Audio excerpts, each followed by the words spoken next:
मंडळी, बीड जिल्हा जिथे राजकारण, गुन्हेगारी आणि सत्तेचा खेळ हा एकत्र मिसळला की एक अशी कहाणी तयार होते जी ऐकून सामान्य नागरिकही हादरतो।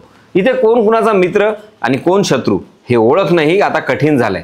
पण या सगळ्या गोंधळाच्या केंद्रस्थानी आहेत ते तीन नावं: वाल्मिक कराड, बाळा बांगर आणि त्यांची पत्नी मयुरी बांगर।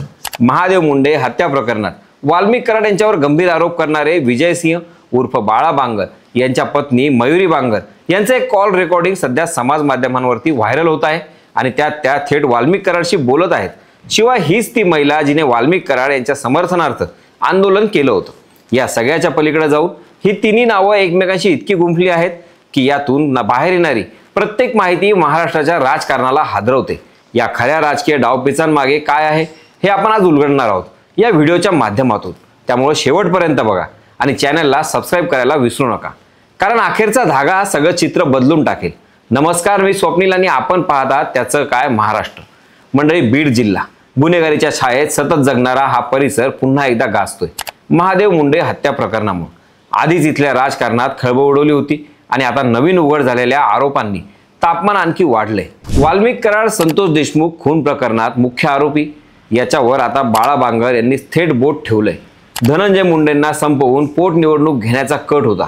इतकं गंभीर वक्तव्य जेव्हा एखादा जवळचा सहकारी करतो तेव्हा सगळं राजकारण अस्थिर होतं। बाळा बांगर एकेकाळचे वाल्मिक कराडचे सहकारी, आता त्यांच्यावर गंभीर आरोपांचा पाऊस पडतोय आणि ते सांगतात की माझ्यावर प्रचंड दबाव आणला गेला की गप्प बसावं, पण मी माझा जबाब दिलाय, आता मी माघार घेणार नाही। एवढंच नव्हे तर प्रशासनाने वाल्मिक आणि त्याच्या टोळीचा अभय दिलाय असा ठपकाही त्यांनी ठेवला। त्यांच्या मते धनंजय मुंडे यांच्यासह त्यांचे निकटवर्तीय प्रशांत जोशी यांनाही संपवण्याचा कट रचला गेला होता। दरम्यान महादेव मुंडे खून प्रकरणाच्या तपासासाठी SIT आणि CID कडून चौकशी व्हावी अशी मागणी करत बाळा बांगर आणि संतोष देशमुख यांचे बंधू धनंजय देशमुख यांच्या नेतृत्वाखाली रस्ता रोको झाला। आंदोलनाच्या पार्श्वभूमीवर बाळा बांगर यांचा संताप उफळून आला आणि त्यांनी पत्रकार परिषदेत पुराव्यांसह पुढे येण्याचा इशारा दिला। या राजकीय वादळात आणखी एक नाव चर्चेत आलं, ते म्हणजे मयुरी बांगर। काही दिवसांपूर्वी त्यांची वाल्मिक कराडशी झालेली कॉल रेकॉर्डिंग व्हायरल झाली आणि प्रश्न निर्माण झाला, मयुरी बांगर नक्की कोण? तर मयुरी बांगर या बाळा बांगर यांच्या पत्नी आहेत, पण दोघांमधील मतभेदांमुळे ते विभक्त आहेत। महत्त्वाचं म्हणजे मयुरी बांगर एकेकाळी वाल्मिक कराडच्या समर्थनार्थ उपोषणालाही बसल्या होत्या। संतोष देशमुख खून प्रकरणात संपूर्ण बीड वाल्मिकच्या विरोधात उभं राहिलं असताना मयुरींनी वाल्मिक कराड निर्दोष असल्याचं जाहीर सांगितलं होतं। आज त्या स्वतःच्या रेकॉर्डिंगमुळे चर्चेत आहेत। सध्या एक कॉल रेकॉर्डिंग सोशल मीडियावर व्हायरल होत असून त्यात बाळा बांगर यांच्यावरच त्यांच्या पत्नीने गंभीर आरोप केल्याचं ऐकायला मिळत आहे। विशेष म्हणजे या कॉलमध्ये बाळा बांगर यांच्या पत्नीने आपल्याच पतीविरोधात तक्रार करत वाल्मिक कराडकडे मदतीची मागणी केली होती। माझा पती मला नांदून घेत नाही, तुम्ही त्यांना अर्धी प्रॉपर्टी माझ्या नावावर टाकायला सांगा, असा संवाद या रेकॉर्डिंगमध्ये आहेत। तर चारित्र्यावर आरोप करणाऱ्या पती बाळा बांगर याच्या कॅरेक्टरवर खुद्द मयुरी बांगर या रेकॉर्डिंगमध्ये गौप्यस्फोट केले। बांगर यांचे बाहेर लफडे आहे, त्यांना पोरींचा आणि दारूचा नाद आहे असे खुलासे मयुरी यांनी केले आहेत। तर त्यांचे घटस्फोटित पती बाळा बांगर हे वाल्मिक कराडवर आरोप करतायत की त्याने परळीला कीड लावली आणि धनंजय मुंडेंना संपवायचं ठरवलं होतं। म्हणजे एकीकडे पती वाल्मिकच्या कटाचा पर्दाफाश करतायत तर पत्नी पूर्वी त्याच्यासाठी उपोषणाला बसल्या होत्या। हा विरोधाभास बीडचं राजकारण किती गुंतागुंतीचं आहे हे नक्कीच दाखवतो।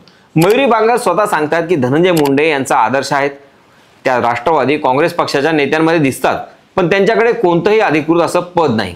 सामाजिक कार्यकर्त्या म्हणून ते आंदोलने करतात, कधी शिक्षण संस्थांच्या विरोधात, कधी खासगी क्लासेसमधल्या अत्याचारांच्या विरोधात। परंतु एकेकाळी वाल्मिक कराडसाठी उपोषणाला बसलेल्या या मयुरी बांगरचे पती बाळा बांगर यांच्यासोबत वादाचं नातं आणि वाल्मिकशी असलेली पूर्वीची जवळीक हे सगळं राजकीय पातळीवर नवी समीकरणं उभी करतंय।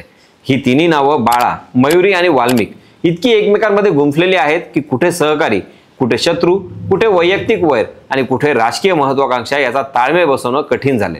महादेव मुंडे हत्या प्रकरणाच्या तपासातून आता अजून किती धक्कादायक गोष्टी बाहेर येणार हे सांगणं अवघड आहे।